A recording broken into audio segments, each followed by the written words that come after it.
नमस्कार, स्वागत है आपका जय टीवी भारत में। बढ़ते हैं इस वक्त की खास खबरों की ओर।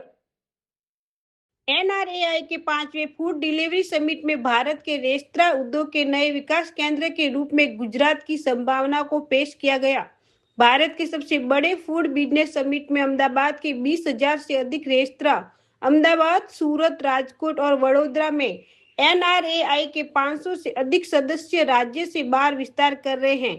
स्थानीय ब्रांड और गिफ्ट सिटी के आसपास उभरते नए अवसरों पर विशेष ध्यान दिया गया है। हेलो अमदावाद, हूँ छू शेफ आनल कोटक। हूँ गुजरात एनआरआई ने रिप्रेजेंट करूँ छू। मारी जोड़े अहींया बधा ज डायस पर नेशनल कमिटी અને ગુજરાત કમિટી અહીંયા મારી જોડે છે। 19 અને 20 તારીખે અમે લોકો બહુ જ મોટી નેશનલ ઇવેન્ટ ગુજરાતમાં કરવા જઈ રહ્યા છે, જેમાં 19 તારીખે ગિફ્ટ સિટી અમને બધાને હોસ્ટ કરી રહ્યું છે। ઓલ ઓવર ઇન્ડિયાથી બધી જ મોટી મોટી બ્રાન્ડના ઓનર્સ અહીંયા આવી રહ્યા છે, એટલે મોર દેન 800 થી 900 મહેમાનો ગુજરાતમાં આવી રહ્યા છે કાલે સવારે।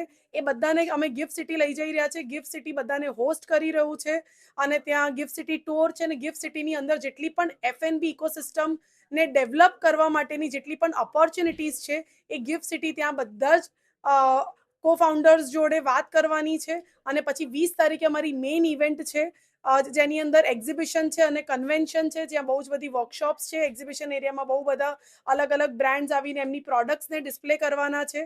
અને 20 તારીખે ઓનરેબલ ડેપ્યુટી સીએમ સર આ ઇવેન્ટનું ઇનોગ્રેશન કરવાના છે અને ગુજરાત ગવર્મેન્ટ અને ગિફ્ટ સિટી સાથે ઘણી બધી નેશનલ બ્રાન્ડ્સ અને લોકલ બ્રાન્ડ્સ એટલે કે ગુજરાતની બ્રાન્ડ્સ એમઓયુ સાઇન કરવાના છે। સો આવી ઘણી બધી અલગ અલગ વસ્તુઓ 20 તારીખે અમે કરવા જઈ રહ્યા છીએ।